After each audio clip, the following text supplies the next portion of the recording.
اس programme بہت warm welcome. میں ہوں کامران شاہد. آج آبویسلی سٹی لاہور سے ہم آپ سے بات کر رہے ہیں اور یہاں پر جو ہے وہ تحریک انصاف نے مسلم لیگ نون کے سیاسی دل میں ایک دفعہ پھر جو ہے وہ پنجہ آزمائی کی ہے. مہنگائی کے خلاف ریلی ہے. بہت سے لوگوں کے نزدیک مہنگائی کے ایشو کو اجاگر کرنے کے لیے اپوزیشن اس کے علاوہ اور کیا کر سکتی ہے جو انہوں نے کیا ٹھیک کیا.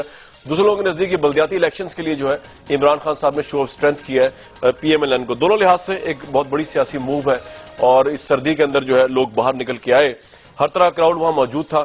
ہم بات یہ کریں گے کہ یہ جو آج چلی ہے ریلی ہے یہ صرف ایک ریلی کی حد تک ہے. یہ کسی تحریک کا پیش خدمت بن سکتی ہے حکومت کے خلاف. اس پہ بات کریں گے. اس کے علاوہ کل سلمان شہباز صاحب اس پروگرام میں تشریف لائے تھے آخری حصے میں ٹیلی فون کال پر اور انہوں نے ریئیکشن شو کیا تھا. روف کلاسرا صاحب نے جو بات کی تھی کہ وزراء کو پرائم منسٹرز کو ویسٹرن ڈیموکریسی کی طرح بزنس نہیں کرنا چاہیے جب وہ پاور کے اندر ہوں. ہم نے آج کا اوپینین پول جو ہے وہ بھی وہی رکھا ہے. آپ لوگوں سے ہم پوچھ رہے ہیں کہ کیا وزراء وزیر اعظم یا جتنے لوگ جو پاور میں ہوتے ہیں یہ پاور میں رہتے ہیں اپنے آفس کے اندر ان کو ذاتی بزنس کرنا چاہیے کہ نہیں. آپ اپنا ایس ایم ایس کیجئے یس اور نو لکھ کر اسپیس او ٹی ایف پھر اسپیس نیم اینڈ سینڈ اور 3031 پہ سینڈ کر دیجئے اس کو. ہم پروگرام کے اینڈ میں آپ کی رائے لوگوں کے سامنے رکھیں گے کہ کیا وزراء وزیر اعظم وزیر اعلیٰ ان سب کو پاور میں رہتے ہوئے بزنس کرنا چاہیے ذاتی یا نہیں. آج کا پروگرام بہت سے لحاظوں سے اہم ہے. اپوزیشن کی ریلیز ہیں. سندھ میں ایم کیو ایم نے نکالی ہے لوکل بل کے خلاف اور لاہور میں تحریک انصاف نے. امپورٹنٹ پوائنٹ سنواؤں گا شیخ رشید صاحب کی اسپیچ کا آپ کو آج کی اس میں, لیکن پہلے گیسٹ کا تعارف کرا دوں. اسد عمر صاحب لاہور میں, بہت وارم ویلکم. اسد صاحب تشریف لائے, تحریک انصاف کو ریپرزینٹ کریں. عابد شیر علی صاحب ریپرزینٹ کریں گے پی ایم ایل این کو آج فیصل آباد سے. روف کلاسرا صاحب موجود ہیں, جرنلسٹ ہیں, ان پہ بات کریں گے. کل کا ایک انفنش بزنس ہے اس پہ ان سے کچھ کوشچن میں نے پوچھنے. شیلا رضا صاحبہ پاکستان پیپلز پارٹی کو ریپرزینٹ کر رہی ہیں, آج تحریک انصاف کی پالیٹکس پہ بھی بات کریں گی اور جو ان کے خلاف ریلی نکلی کراچی میں اس پہ بھی بات کریں گی. کوشش کریں گے ایم کیو ایم سے بھی کسی کو لیں. سب سے پہلے ویورز, شیخ رشید صاحب نے آج جو تقریر کا نچوڑ نکالا آج کی ریلی کا وہ سن لیتے ہیں اور واپس آتے ہیں اسی پروگرام میں. آج مجھے سمجھ آئی ہے کہ ان کو 4 انگوٹھے برداشت نہیں, یہ 342 کہاں برداشت کریں گے. اور میرے بھائیوں, شیر کریانے کی دکان میں گھس گیا ہے. شیر کریانے کی دکان میں گھس کے آٹا کھا رہا ہے, گھی کھا رہا ہے, چینی کھا رہا ہے, پتی کھا رہا ہے, دودھ پی رہا ہے, اور وہ بجلی جس کا کرنٹ جب لگا تو یہ شیر کیٹ واک کرے گا. یہ کیا کرے گا, یہ شیر کیا کرے گا. اور اس نے اپنے سارے خاندان کو نوکریاں دے دی, غریب کے نوکریوں کو پابند کرے گا.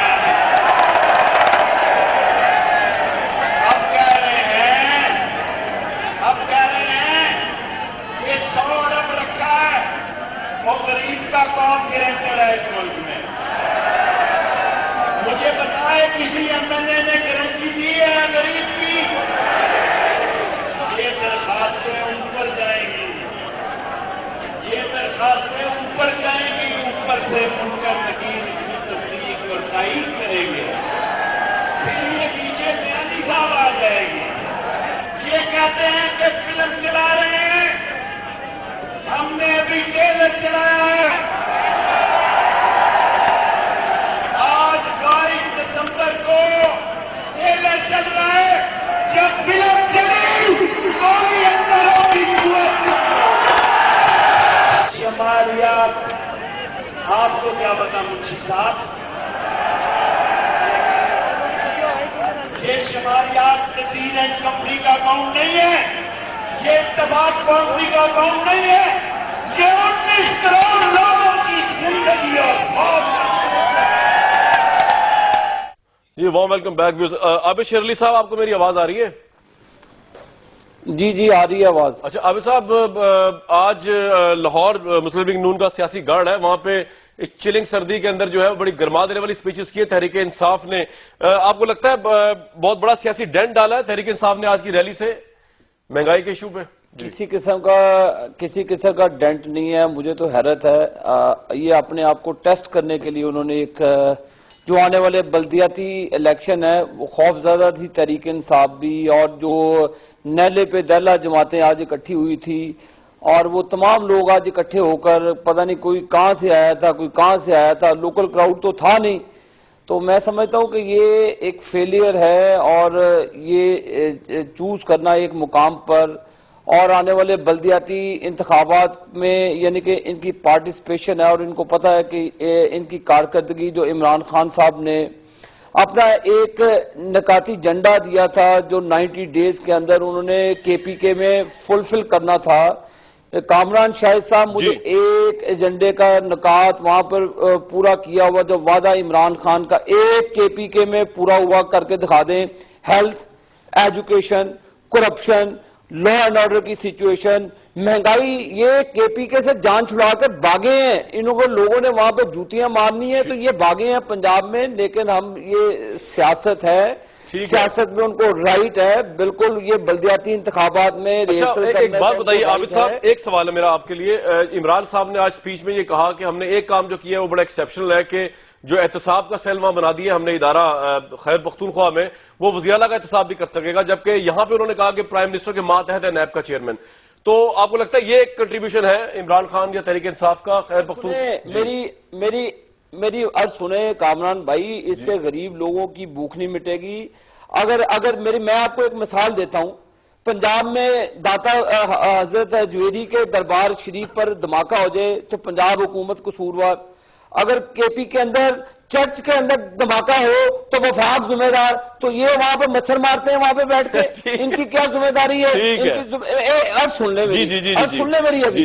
یہ اپنی ناکامیاں مٹانے کے لیے، اپنی خفتگی مٹانے کے لیے، دیکھیں لوگوں کو 18 گھنٹے کی لوڈ شیڈنگ سے اللہ کے فضل و کرم سے آج نہ ہونے کے برابر لوڈ شیڈنگ ہے، اور ہم کوشش کر رہے ہیں کہ 5 مہینے کے اندر جو میکسیمم ریلیف دیا جا سکتا ہے وہ دے رہے ہیں. آج پنجاب کا ایجوکیشن ریٹ اٹھا لیں، اللہ کے فضل و کرم سے پورے پاکستان کی صوبائی حکومتوں سے بہتر ہے. تو میں آپ کو بتا رہا ہوں، آپ تمام وہ اکٹھے ہوئے تھے سیاسی مداری وہاں پر، اور جس قسم کی زبان استعمال کی ہے ہمارے لیڈرشپ نے، میاں محمد نواز شریف صاحب نے ہمیں روکا ہوا ہے، ورنہ ان سے تیز اور سخت زبان اور الفاظ ہمیں بہترین عابد صاحب، یہ آپ کا پوائنٹ آ گیا، آپ کا پوائنٹ آ گیا، یہ آپ کا پوائنٹ آ گیا. اسد عمر صاحب، یہ سیاسی مداریوں کا سرکس تھا کیونکہ خیر پختونخوا میں آپ نے کچھ نہیں کیا. سر پہلی تو میں دعوت دیتا ہوں عابد شیر علی صاحب کو کہ اگر ان کے خیال میں خیبر پختونخوا کے عوام اتنے زیادہ ناراض ہیں وہاں کی حکومت سے، تو یہ بھی آئیں پشاور میں ایک یہ بھی ریلی نکال دیں، یہ بھی عوام کو وہاں پہ اکٹھا کریں، ان کی آواز بلند کریں. تو بڑی اچھی بات ہے نا کہ جب عوام جہاں خوش نہ ہو. لیکن مجھے لگتا یہ ہے کہ شاید ہماری یہ دعوت یہ قبول نہ کرے. خیر ان کا یہ اپنا فیصلہ ہے. دیکھیں خیبر پختونخوا کی جو پرفارمنس ہے اس کے اوپر جو ہے سب سے بڑا بیرامیٹر جو ہوتا ہے وہ کیا ہوتا ہے جی؟ 2 ہی طریقے ہوتے ہیں، یا تو اوپینین سرویز آتے ہیں یا انتخابات ہوتے ہیں. تو ابھی آپ کے بائی الیکشن آپ نے دیکھ لیے، وہ علاقے جو پرانے گڑھ سمجھے جاتے تھے سیاسی جو طاقتور لوگوں کے پی کے میں ایک کے بعد دوسرے کے بعد تیسری جو اس وقت پچھلے 2-3 ماہ کے اندر بائی الیکشن ہوئے، تمام تحریک انصاف جیت رہی ہے. تو عوام کا تو یہ ہے، اوپینین پولز آئے ہیں اس کے اندر اپروول ریٹنگ جو ہے وہ بہت اچھی آئی ہیں. لیکن اصل بات تو ذرا کرتے ہیں جی مہنگائی کی، اور غریب کے ساتھ حکومت کر کیا رہی ہے. کیونکہ اصل مسئلہ یہ نہیں ہے کہ تحریک انصاف حکومت میں بیٹھی ہے یا مسلم لیگ نون میں حکومت میں بیٹھی ہے. اصل مسئلہ تو یہ ہے کہ پاکستان کے عوام کے ساتھ کیا ہو رہا ہے. کیا ہو رہا ہے میں آپ کو بتا رہا ہوں. یہ سوال جو بڑے لوگوں نے مجھ سے پوچھا مڈ ٹرم الیکشن یہ وہ، میں کامران سیاست میں نہیں تھا. آج سے یہ 3-4 سال پہلے کی بات ہے. کامران خان کا پروگرام ہو رہا تھا، اس کے اندر وہ پورا 1-to-1 پروگرام تھا 1 گھنٹے کا. اس میں نے کہا جی میں جمہوریت میں بڑا یقین رکھتا ہوں، میرے خیال میں جمہوریت جو بہترین طریقہ ہے کسی بھی ملک کو 21ویں صدی میں چلانے کے لیے. لیکن اگر جمہوریت مکمل طور پہ ناکام ہو جائے گی عوام کی زندگی کی ضروریات پوری کرنے کے لیے جیسی ہو رہی ہے، تو نہ جمہوریت بچنی ہے نہ عوامی لیڈر بچنے ہیں، چاہے وہ کوئی بھی پولیٹیکل پارٹی ہو. ٹھیک ہے. جو پچھلے 5 سال کی کارکردگی تھی اس میں کوئی شک ہی نہیں، عوام نے ریجیکٹ کر دیا، وہ حکومت واپس بھی چلی گئی. جو پچھلے 6 مہینے میں ہوا ہے کبھی پاکستان کی تاریخ میں نہیں ہوا تھا. کوئی زلزلہ کوئی طوفان آ جائے تو اور بات ہے، عام حالات کے اندر 6 ماہ کے اندر افراط زر دگنی سے زیادہ ہو جانا پاکستان کی تاریخ میں کبھی نہیں ہوئی چیزوں کی. اس لیے نہ سر یہ عالمی پرائز سے تعلق نہیں ہے. عابد شیر علی صاحب جس منسٹری کے اندر ہے انہوں نے جو دگنی کر دی قیمتیں